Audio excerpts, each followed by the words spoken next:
გარეთ დაძუნძულებს დეკემბერი ცივი სუსხიანი ამინდია ბოლო დღეებს სითulis ძველი ძელი ახლის მოლოდინით გართულია მოდის მოაბიჯებს სულ ახალი შეძლებს ქართველების გახარებას მოდის იმედებით დახუნძლული რწმენით დაგვილოცავს სახარებას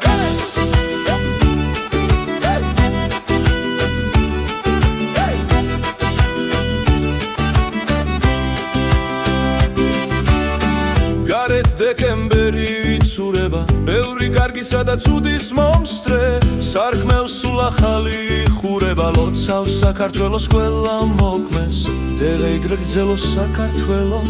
დღენი გაგვითენდეს სულ მზიანი ხელი ხელს შევჭიდოთ ქართველებმა მიწავ-ახლავოთ მადლიანი მოდის იმედებით დახუნძული რწმენით დაგვილოცავს სახარება